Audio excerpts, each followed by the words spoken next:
The air was cool, the ceiling high but walls uncomfortably close, pressing in claustrophobically on the group of brave travelers moving through the passage. Their torchlight flickered on the walls, sending shadows leaping and dancing like ghostly specters, a premonition of terrors to come. The old woman at the river had warned them about the giant evil flesh eater, the one who had led so many from the city to their untimely ends. At the head of the group, a sturdily built man came to a stop, raising a hand to signal his men to halt. "The cavern is ahead," he murmured. Though his voice was low, it reverberated like a shout. "I can hear something." The men shifted, a flutter seeming to pass through them. They could hear it too, the sound carrying to them easily through the tunnel. A liquidy slurping and guzzling, followed by a loud, revolting belch.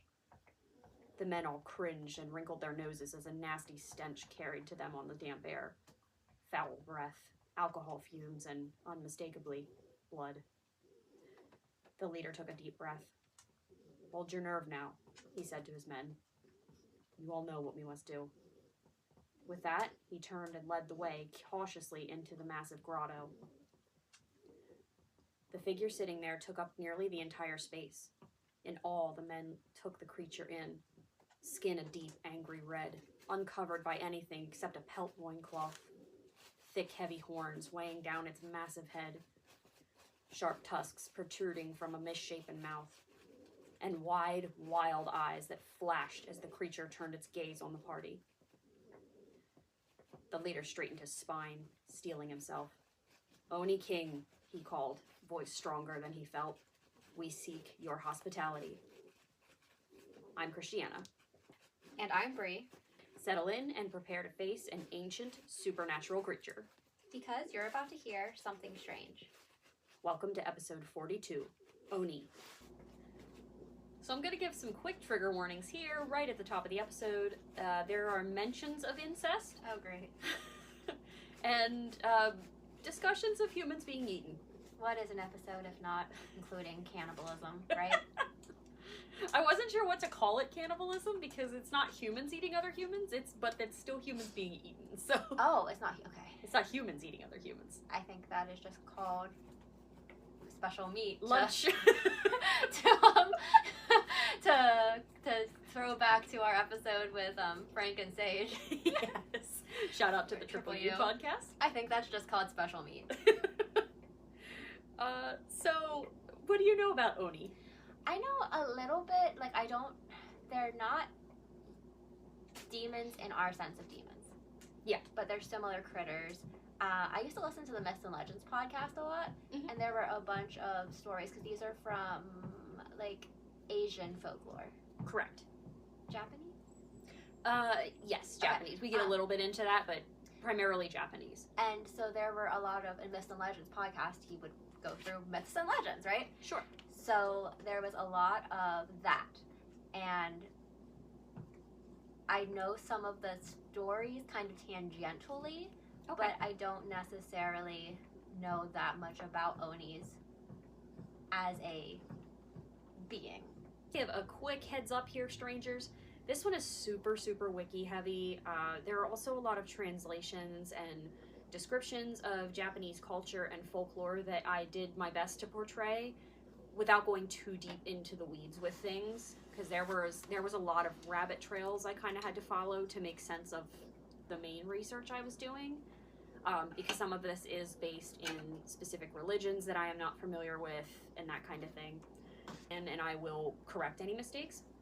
My goal is never to misrepresent anyone's culture or spread any kind of incorrect information, so just wanted to put that out there before we got really into the thick of things here. Into the thick of it. Does your brain go into the,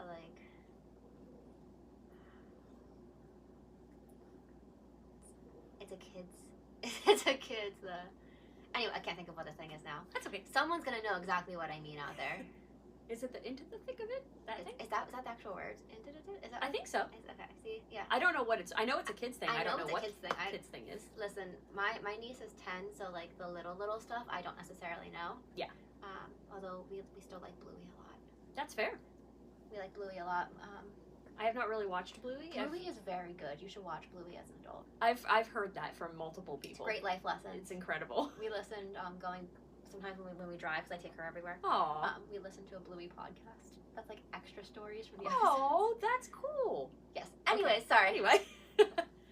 So, what are Oni? What are Oni? What are they?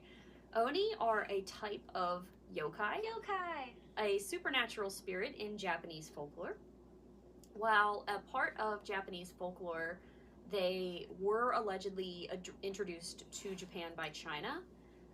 It translates into ogre or demon in English. Those are two very different things. They are, yes.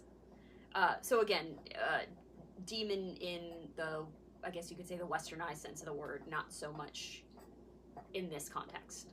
Fair enough. Oni are known to bring disaster to places as well as being disease spreaders.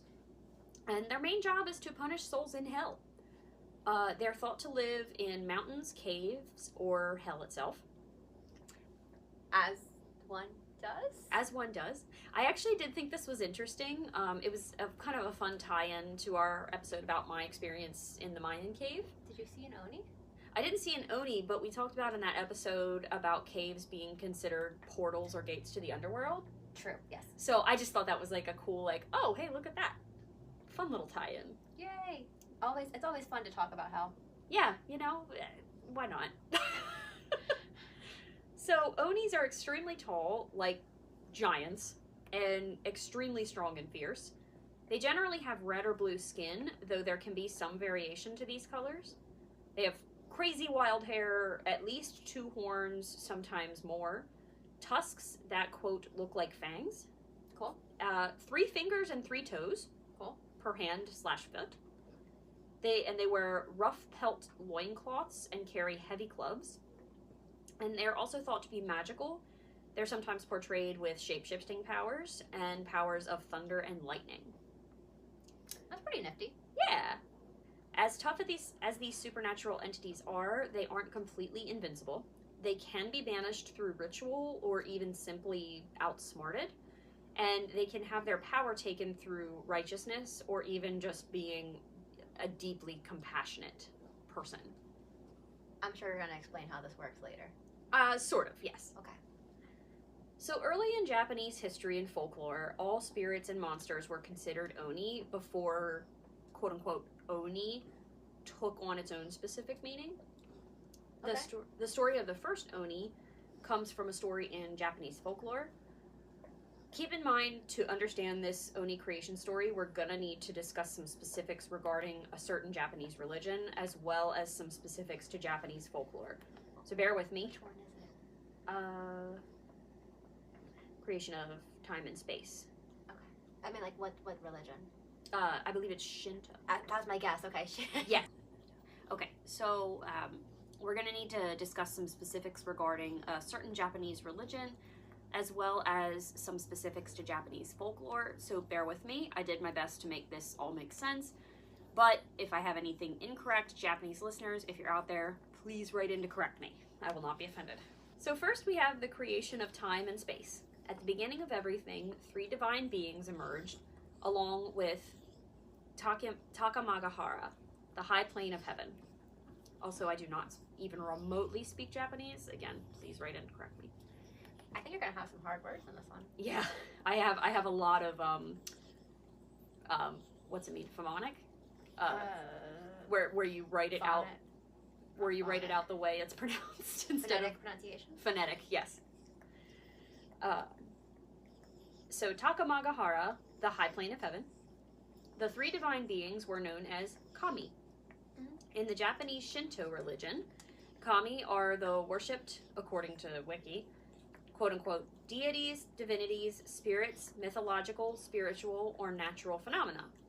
Important note here, kami are not strictly human/humanoid figures. They can include natural forces, spirits of the venerated dead, and even, like, elements of a landscape. Because there's, like, wind kami and, like, rock kami and... Yep. The 3 kami created the universe. 2 more kami, energy and heaven, joined the original 3 at a later time. Next, a pair of lesser kami, who were brother and sister, emerged. They were in charge of creating Earth. I'm not sure if that means like Earth the planet or like Earth like soil, like dirt. I'm assuming the planet. In the wiki article, Earth is not capitalized, so that's kind of like, I would assume Earth like the planet, but again, I don't know for certain. Unfortunately, question mark, the brother and sister were also married to each other, and there's the incest warning. There's the incest warning. And they had children together. One of the children was Fire. Fire ended up wounding and killing their mother, who transformed into a kami of death in the afterlife. I'm not sure if that was, like, accidental. Did death exist before this? That I'm not sure. Like, is this their creation story and also their story to explain why death is a thing?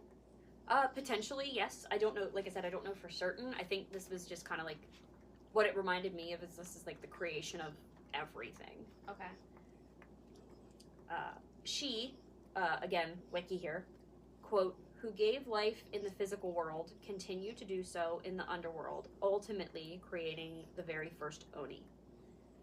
I'm not exactly sure what that means, if she was technically the first Oni as a kami of death, or if she herself created the first Oni. Like, if she physically created that. She got lonely down there and needed some friends. Yes, she did. Also, I feel like I need to specify... I would think people probably don't hear me say commie and mean communist. Oh. But I feel like I need to specify this is spelled Kami. Is that why, like, a trigger warning, a kamikaze is like a wind spirit, right? Oh. Am I making that up? I don't.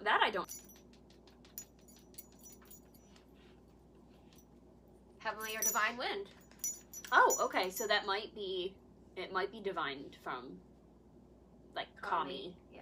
Like a wind kami. That's a good connection, because that didn't even once cross my mind. And as much of a World War II person as I am, I probably should have. You know, we can't have an episode without talking about World War II. We cannot. It's in our contract that we signed with Washington Irving. There is also some Chinese influence on Oni, particularly in regard to the horns that Oni are said to have. The horns could be related to the Chinese zodiac.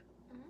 In Chinese Taoism, as well as, quote, the ways of yin and yang. Sorry, I'm quoting Wiki a lot, this article. I love Taoism. It's one of my favorite. Is it pronounced Dao? Because I know there's D-A-O. Depends on who you ask. Okay, I've this heard one... it both ways. Okay, this one is specifically spelled with a T, so I was pronouncing it Taoism. I've seen it spelled both ways. I kind of try to split difference and go Taoism. Like, I put a D and a T. Okay. I split the difference. But is it the same thing? Taoism and Taoism? I think so. I think it's just spelled differently depending on the translation. Oh, I okay. could be wrong, but that's what I remember from that class I took. It was a J-term class. Okay. So, okay. The direction northeast is considered unlucky in that religion. It's known as the Kimon, or Demon Gate, and the direction evil spirits pass through. In the zodiac, 12 animals are assigned to different directions. And the Ushitora, or ox tiger direction, was also known as the Kimon.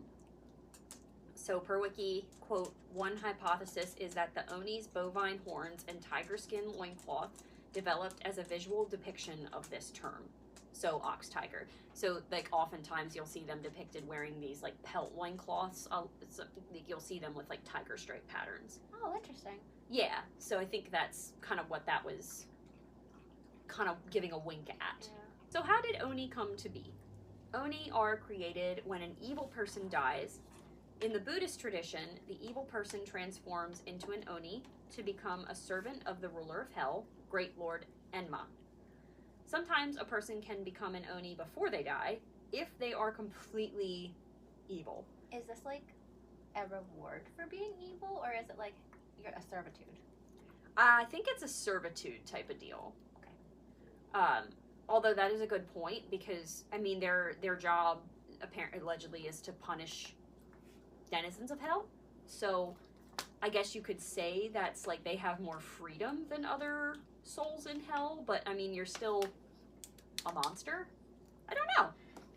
Sometimes you win, sometimes you lose. Sometimes you cut the difference.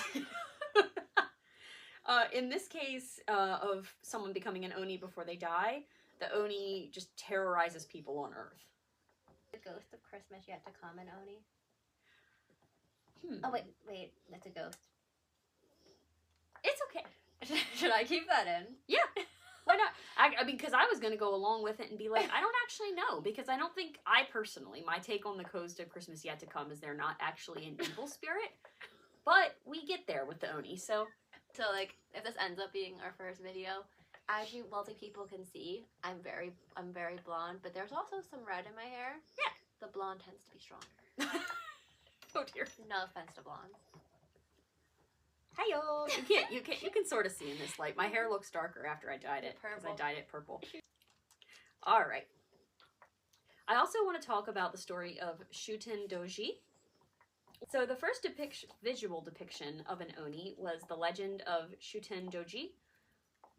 The oldest picture scroll illustrating Shuten Doji dates back to the 14th century, which is really cool. This piqued my art history nerd interest. 14th century, BCE or CE? I believe CE. Common Era. Common Era. Okay. It was not specified, though, to be 100% transparent. Or I guess AD for people that follow that system. Right, AD or BC. I believe AD. So, like, 1300s. Who exactly is Shuten Doji? That was my next question. They are considered the strongest, most famous Oni in Japan. The legend has been depicted since the 14th century through various artworks, including picture scrolls, and as well as, like, performing arts. Ooh. Yes. There's a musical. There's a musical. Shuten Doji, the musical. Oh, please make this happen. Somewhere in the universe, make this happen. Shuten Doji was said to be 50 feet tall with 5 horns and 15 eyes. Very impressive. Blah.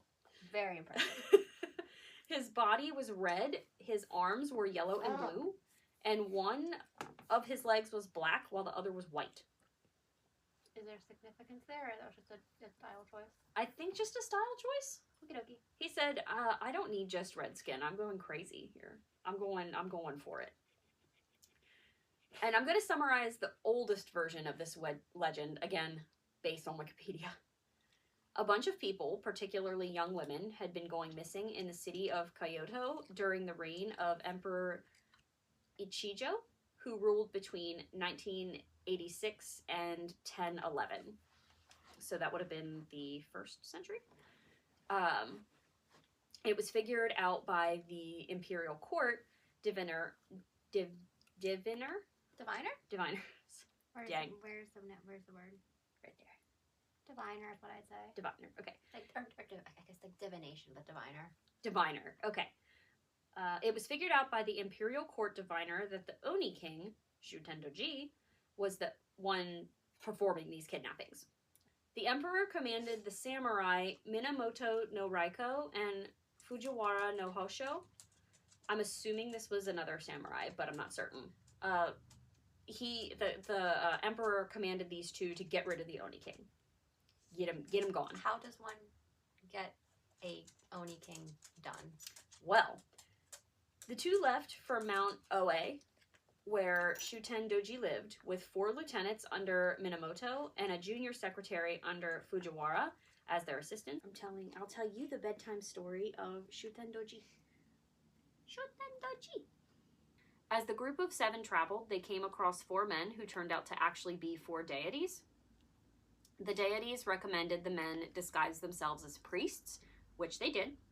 And at this point, I get a little foggy with the story. Based on a later part of this tale, I think the deities actually start traveling with these warriors at this point. I'm not 100% certain. You know what this reminds me of them dressing like priests is like when Sam and Dean in Supernatural. Yes, yes. With, like, as anything they want, and they just have identities, fake identities to prove themselves as such. Yeah, what was the one I just watched? It was early. It was like detectives Hamill and Ford. Yes, I feel like I remember that. You ever seen like the picture of like Sam and Dean and like the priest get up and they're like, "Forgive me, Father, I'm about to sin." Yes. So these travelers, Sam and Dean did. And they... Sam and Dean decided to go looking for Oni.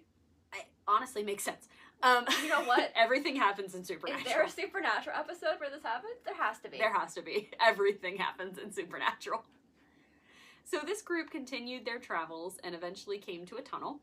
And when they passed through it, they found one of the women who had been kidnapped. She was an older woman tasked with doing laundry at the river, but she told the group that some of the younger women were forced into service by the, quote, ogre king, but that they were also being eaten by ogres. Oh, shoot. So, yeah, not great. The group, still in their priest disguises, went to the ogre king and convinced him to allow them to stay for a little while. Over some rice wine, some sake. The ogre king stated that... I love this, I'm so sorry. The ogre king stated that he was in fact Shutendoji, otherwise known as the sake drinking lad, due to his love of sake. You know what? Have you ever had sake? Huh? Have you ever had sake? I have not. I have not either. I'm pretty sure this is one they did in Myths and Legends though, because I'm like, this sounds familiar, but now I am literally just picturing Sam and Dean drinking sake with the ogre king. Or like they're the travelers. Yes. So Sam and Dean, no. The Winchesters. The Winchesters. So, okay, at this point, this is where I say I got a little confused, because at the beginning of this story, towards the beginning of this story, when they met the deities, I assumed they met these deities and then continued on their way. This makes me think the deities were actually there, because it stated the deities plied Shutendoji with sake, which knocked him out. Get in, losers, we're going to the sake lad. The sake-loving lad. Or sake-drinking lad. And I'm not sure if this meant he blacked out just due to the, like, extreme consumption of alcohol, like the amount that he drank, or if the sake from the deities was, like, imbibed with extra powers that took him down. Why not both? True.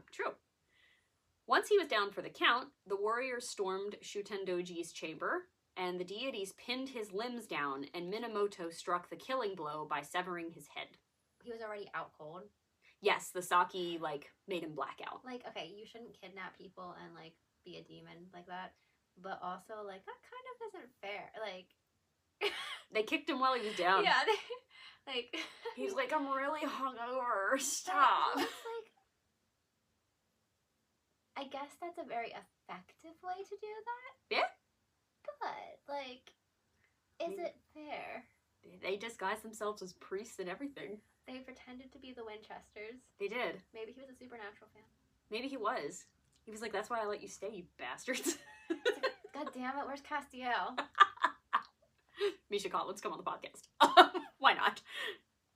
So, well, he did get his revenge. Shutendoji would not go down without a fight. His severed head was still alive, and it tried to bite at Minamoto. Which, like, alright. Fair. But Minamoto was wearing 2 of his men's helmets in addition to his own, which protected him from the Oni's biting jaws. How does that work? I don't know. Were they, like, leather instead of, like, metal? Maybe. Or, like, mail instead of... Maybe, like, actually. I didn't think about that. Not male versus female. Like chainmail instead of... Maybe. I don't know what samurai armor looked like, really. If you know about samurai armor, let us know. Yes, we would please love do. to hear, because this is not an area that either of us are super well versed in. No, it's really interesting. I had a lot of fun with this one. I wish I would have had a little more time with it, because I would have gotten better sources than Wiki. After the battle, the group returned with Shutendoji's head to Kyoto, and the head was then laid to rest at a temple. And that is the story of Shutendoji. Is it still there? I do not know. Excuse me, I would like to see the severed head. I would like to see the desiccated remains of a head, please. Of an Oni head, please.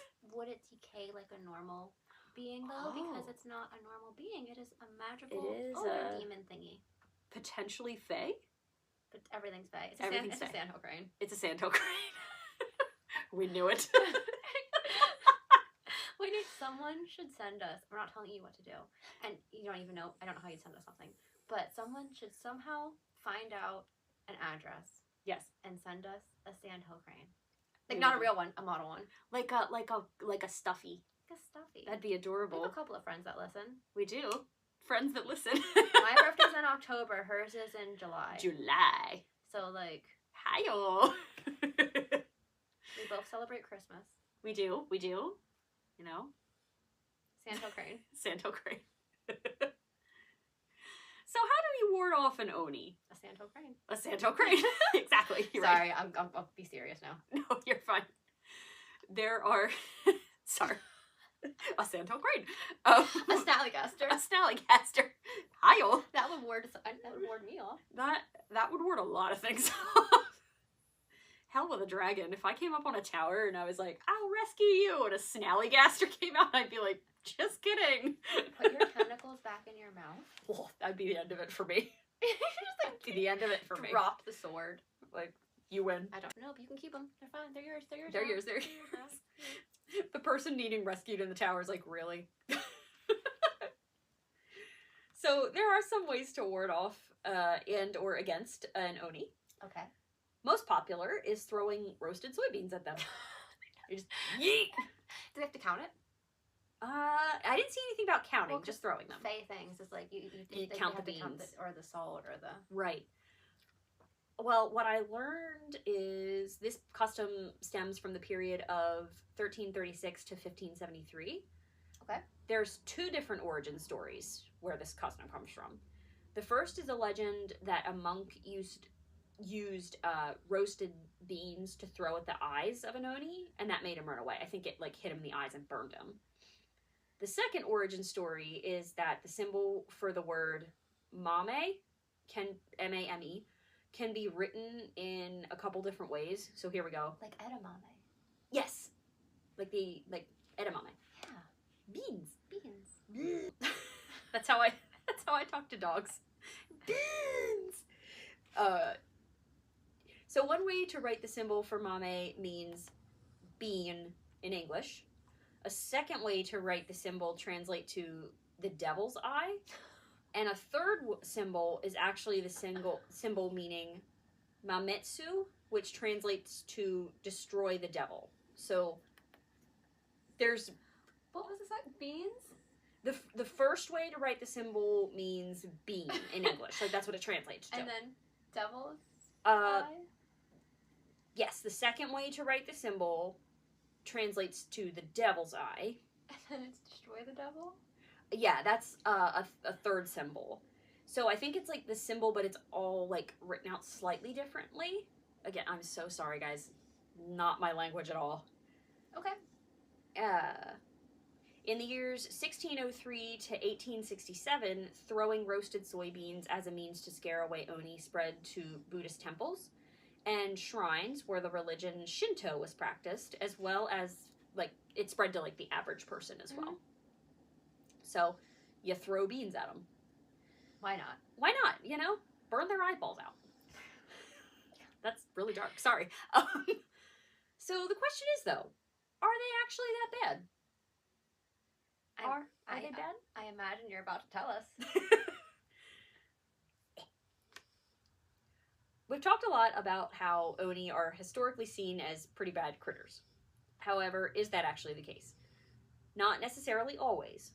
There are some traditions that say Oni can actually bring prosperity to humans. The author Noriko T. Ryder, who was quoted in the article for Discovery magazine, stated, quote, "They, Oni, are considered to be evil, but not entirely evil. There are lots of contradictory elements in there, and historically it kind of changes, like an amoeba." Is it kind of like not only kind of evil? Is it kind of like jinn aren't necessarily bad, but they're not always good? If I understand jinn folklore. Yeah, I don't know really anything about jinn folklore, so I don't want to say too much, like, for personally on that. But it kind of sounds like Oni... trickstery? Yeah, and it kind of sounds like they evolve Okay. with the culture and with the times, almost even. Side note, you can read Noriko T. Ryder's book online at JSTOR. It's free. I found the whole thing on there. And I will be linking it in the references. I want to read it at some point because it's really interesting. According to Encyclopedia Britannica, Oni can be converted to Buddhism. They can also be seen as sort of protective creatures in some instances. Men will sometimes wear Oni costumes in parades to get rid of bad luck. And there are also buildings in Japan that will have roof tiles carved with Oni faces on them, similar to gargoyles. Again, warding against bad luck. So, in ways, they are, punishers of, like I said, denizens of hell. Really, really evil people turn into Onis, but then in certain times and periods, they are used as protection as well. So, good with the bad. I mean, that's very similar to like gargoyle lore, though, isn't it? Because it's like they're these terrifying things, but they're also used in and of themselves as warding, to terrify worse things, potentially. There are even some folk stories that show Oni in a positive light as protectors and aid bringers to humans. While these don't seem to be as common, they do exist. And I want to recount another Oni story here quickly called The Red Oni Who Cried, that paints Oni in a much better light than they are typically portrayed. So once upon a time, there were two Oni, a red and a blue one. The red Oni wanted to be friends with humans, but humankind was afraid of it. This made the red Oni so sad that it cried. He's tender. The blue Oni came up with a plan to help the red Oni.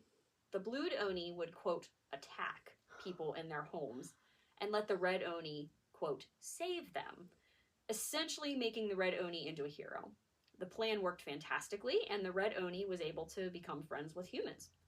The blue Oni, however, was afraid that the humans would be confused if he stuck around. Be like, why are you still here, but all of a sudden you don't want to hurt us? So it left. When the red Oni realized the blue Oni was gone, he was so touched that the blue Oni was so generous to him and helpful to him to help him become friends with people that once again it brought tears to his eyes. And I really like that story. I think it's very tender. Good cop, bad cop. It was good cop, bad cop. That is very, very cute though. It's like, oh, like it would make a really cute like children's picture book. Probably is. Probably. It wouldn't surprise me if it's one already. That is true. Again, anyone that has visited Japan and has seen this, or like anyone who lives in Japan that has seen this, let me know, because that's really cool. Oh, we're looking it up on Amazon after this. Yes, absolutely. Oni in the modern day. Woot woot. They're still prevalent in Japanese culture today. There is the Setsubun Festival, set in February. People will throw roasted soybeans out of their homes and shout a phrase which means Oni outside, blessings inside. This is Oni Watsodo Fuku wa Uchi.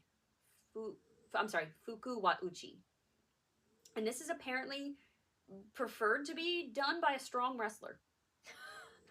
They prefer strong wrestlers to do this. I love that, like, I have no clue what's going to come out of your mouth next in this whole episode. It's like, soybeans. Wrestlers. Good cop, bad cop. Every turn this has taken has been a left. It really has been.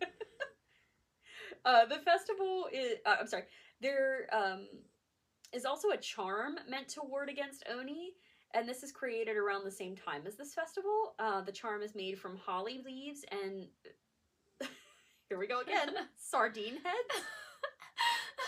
What's the significance of the sardine heads? They just don't like them? I guess. I mean, I don't blame them. Like, that would ward me off, too. Yes. And holly is toxic. So I'd be like, wow, y'all are really rude. Mm-hmm. I don't think I knew that. Yeah. I'm pretty sure. I don't think I'm making that up. Well, we know it's not venomous because it doesn't bite you. Correct, yes. It's definitely, it's sharp and pointy. So even if it's not actually toxic, like, ow. And then you're trying to feed me a sardine head after stabbing me? Maybe the toxicity of the holly makes you, like, not quite there, so you don't see the sardine. That's true. And then you eat it and it's like, oh. Bad times. This is only made in certain regions. And Oni are used in turns of phrase as well as stories to teach children to behave. So, like, don't go into the forest by yourself. Don't go, like, wandering out. You get caught, like, that kind of Caught by the Oni. Yes, get caught by the Oni. Don't want that. And I'm going to bring pop culture back up, which we've done twice now. Supernatural. Supernatural. Probably Supernatural. We got to look that up. Oni are mentioned in Bridgewater. Spoilers here, but not major, so if you don't want spoilers, skip ahead. The main character and two friends are attacked by a yokai, and they then have to drive it off by throwing soybeans at it. Oh yeah, I listened to that whole audio drama, and my brain is just Doesn't remember it, or yeah. I just remember. I'm not gonna say what the plot twist was, but when the plot twist happened, I was in the barn and I was like, I knew it! I screamed what it was, and the horses just looked at me like, what? Okay, Mom, just go for food. And I was like, I think I was brushing Stella, and I was like, I knew it! And she just, this is the same horse that aspired to have her tail, and I screamed bloody murder. And she just looked at me like, oh my god. Okay. She said, all right, Mom. The horses just looked at me, and they're like... They do have a way of doing that, don't they? Just the mare stare. They just went... Now that you have Reggie, he'd be like hooked on it with you. He'd be like, yes, tell us more. Reggie would be like, oh my goodness. A yokai? A yokai? And the girls would be like, okay. I have a gelding barn. Most of them aren't mine. And I have a mare barn, and they're all mine. And it's a whole different vibe. It's a whole different vibe between the two barns. It really is. Any horse person that is listening will get this. A mare is a female horse. A gelding is a castrated male horse. horse. Yeah. It's a whole... They are two different species. Mm-hmm. I love a mare. The first time I rode a gelding in a long time, what a sentence. I was like, I asked you to turn right, and you were like, yeah, sure. Like, but, okay. Yeah. And I'm just like, there's no discussion. Yeah. I was like, we're gonna stop here. Yeah, why not? Yeah, okay. We're gonna go over here. Okay. No, that was my Merlin. He was so perfect. That's when because Trigger was the first gelding that I had ridden in a long time, and I was like, what's happening here? It's like a straightforward discussion. It's not like, well, I don't think we should do this right now. I really think that we should do something else. I'm just not up for this. You know, this isn't on my schedule today. I really think we should do the fast. I really think that we should, like that horse should not be in front of me. Like pin my ears at it. Yes. And that's my mare mix. And Trigger's like, we can do the fast. This is great. Or we can do the slow. So tell me. Let's do it. Let's do it. They're so amicable. That's Judy's husband's horse, Trigger. Yes. Yeah. Hey, Judy. At this point, Reggie might as well be her husband's horse too, because he likes he said he likes him loves better than me. Oh, Reginald. I still need to meet him. I will meet him at some point, I promise. Another pop culture reference to Oni is Critical Role, my current hyperfixation. We need like the clapping sound, like the woo! A new one. Tallis and Jaffe, please come on the podcast. I don't know who that is, but I support. He voices, I love all of, honestly, the whole cast of Critical Role come on the podcast because every single one of you is fantastic. Tallis and Jaffe voices my favorite character in the Mighty Nine. That's how I got into Critical Role. So, sorry guys. And I'm not going to explain where the Oni comes in for Critical Role because it is a major spoiler. But huge thanks to Matt Mercer, the GM, for the campaign that this creature is in. Again, I'm not going to talk too deep about it because no spoilers here. And different articles I read also show that Oni are featured in different anime. I have not gotten into anime yet. I feel like it's only a matter of time. For my brain, it's inevitable. I feel like at this point it's inevitable. And there's also a Netflix show that I need to finish watching. It's like a mini series. I think it's only like 4 episodes, but it's called Oni, Thunder God's Tale. And this modern depiction actually shows Oni in a good light. I watched the first episode. It's really cute. We can watch it when we're in West Virginia. Oh yeah, yeah. So Oni, Thunder God's Tale, and something else I thought was kind of interesting is the Oni is an emoji. Ooh, is it? It's, you know, that little monster face. It's like a little red face with the horns and the hair. That is that's an Oni. So depending on if you use that emoji very much, you see Oni frequently in your life. There is, hold on. It's not in any of the episodes of Supernatural. Okay. But according to the AI overview, yes, Oni appear in the Supernatural universe, specifically within the expanded canon. Oh. The novel Supernatural Rite of Passage, Oni. An Oni named Tom travels to New Jersey. An Oni named Tom.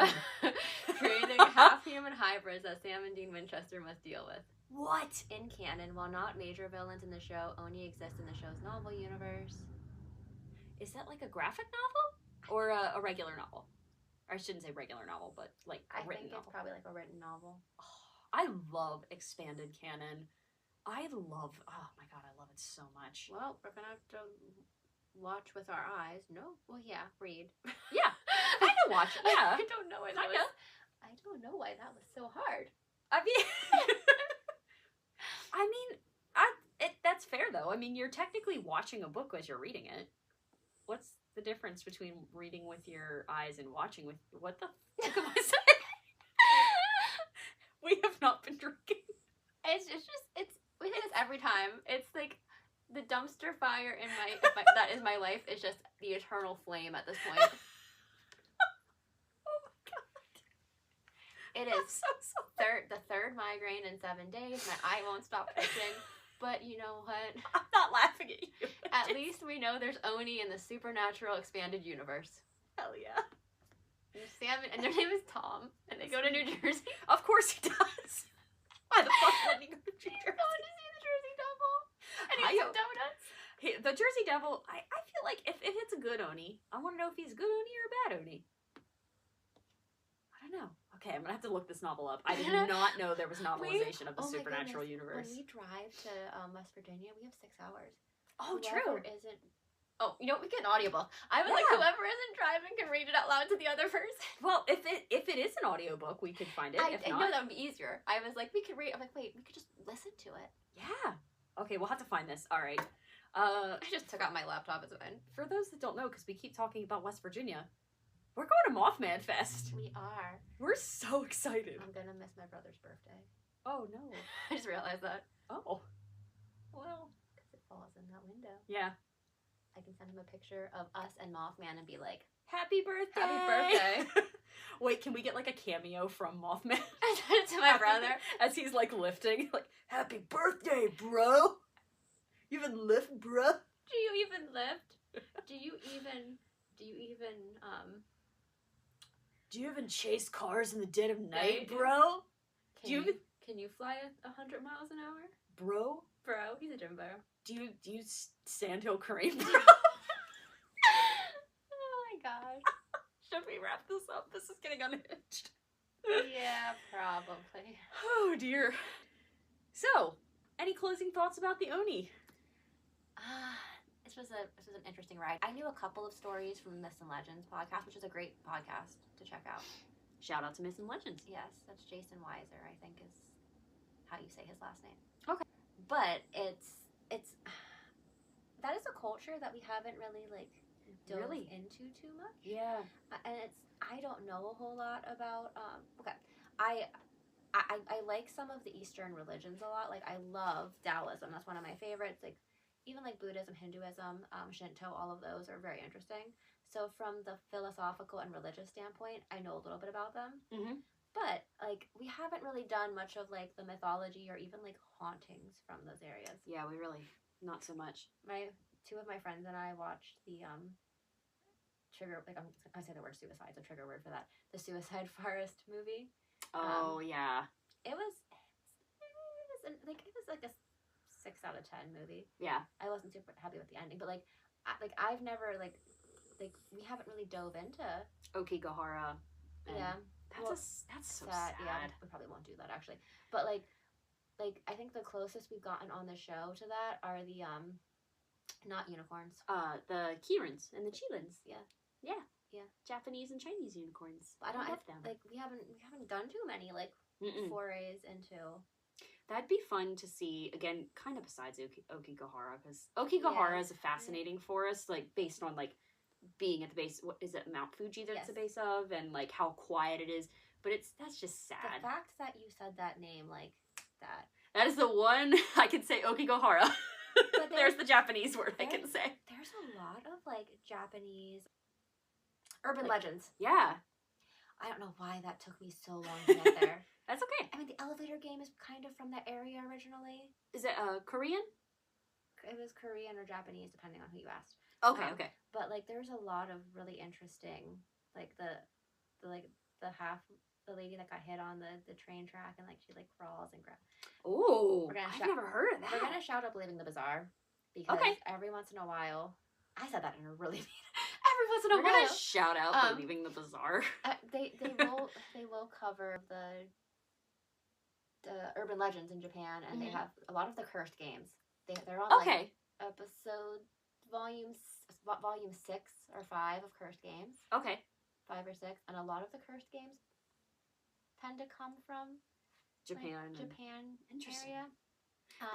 It'd be fun to dive into that realm, into the east, shall we say? East, into the thick of it. Okay. But yeah, so they've done 5. I'm sorry. 5 or 6 cursed game episodes, and there are some of like they did yokai. Oh, okay. Yeah. I think. Yokai. I think there's been 300 episodes as of when we're recording this, so but they've dove into some of that stuff as well. Yeah, that's fun. It would be interesting to get out of, because I know we do a lot of, obviously, like in this area. We do a lot of Appalachian. I was just gonna say we do a lot of Appalachia, which is fun. That wasn't the plan when we started the podcast. It really wasn't. It just kind of happened. I feel like the more episodes we do, the more we find too. Appalachia it's so I mean there's reasons there's whole podcasts about it, like Appalachian Spooky Hour and Old Gods of Appalachia. Old Gods of Appalachia. Shout out. I need to get back into listening to that. I love that podcast. I love how we can't decide if we want to say Appalachian and make people angry, even though that's what we say around here, or Appalachian, so we both kind of go Appalachian. Appalachian. Those App Mountains. Those Appaloosa Mountains. The Appaloosa Mountains. I have an Appaloosa. She's a baby. Anyway. I don't know what Reggie is. He's kind of a rony pony. He kind of has like some of the blankety things. Anyways. Yeah. Anyway. Maybe he's a little snowflake app like Bones is. Anyway. Did you have any further thoughts into Oni? I'm so sorry. No, I got distracted by Supernatural. That's okay. Should we do questions? We should. Okie dokie. What drew you to this topic? Critical Role. Thank you, Matt Mercer. Come on the podcast, please. I won't say when or where, again, because I don't want to give spoilers, but there's reference to Oni in one of these campaigns, and I don't want to say that. You forgot to shout out your other person. Blake Roman, will you please come on the podcast? We have, so far, as of the recording of this, 1 episode that you did not do in the last year. And, okay, friends, so, within the last 8 months, there's 1 episode, and if you can guess it and put it in the comments. Oh! We'll send you something. Like a sticker. A sticker, yeah. A sticker. We'll send you a sticker. Yeah. Yes. Why not? Sure. We'll send you a sticker. A super cool Something Strange sticker. We'd have to make Something Strange stickers? We can do that. Okay. Is there anything you could... Try that again. Is there anything you wish you could have researched more into? Honestly, the whole topic overall, because like I said, the what I did was kind of a wiki deep dive, and I had some other I linked everything that I glanced at and I looked at in the show notes, but a lot of it was wiki. I would love to find some of the English translations of the Oni stories, like Shutendoji and The Red Oni Cried, and like hear the original stories of that, like in a language that I can understand. I also wouldn't mind taking a look at that book that I linked by Noriko T. Ryder. It's again, I say it's on JSTOR. It will be in the show notes. I wouldn't mind checking that out and getting like a really good, solid understanding of these folklore. Listen to the Supernatural book on the way down. Yes. And that, well, I mean, we're going to have like a 40 minute drive back and forth from the Airbnb. True. There we go. All right. What did you find the most strange about this topic? A wrestler throwing beans, sardine heads, Shutendoji musical. Oh, that's a great one. Honestly, it would make a good musical. Instead of people having popcorn, they could have beans. They could have edamame. There we go. That'd be delicious. Bam, we got it. Oh, perfect. I love this for us. All right. Yes. Okie dokie. Well, that, I guess, about wraps us up there about our discussion on Oni. And many other things. And many other things. Well, strangers, it's time for us to part ways. Until we meet again, remember to be compassionate. It drives away the Oni. We'll be back again soon with another Something Strange. That was something. something. That was both of the ADHD squirrels, both of the squirrels in both of our brains Yes. started like chewing through the wires. They went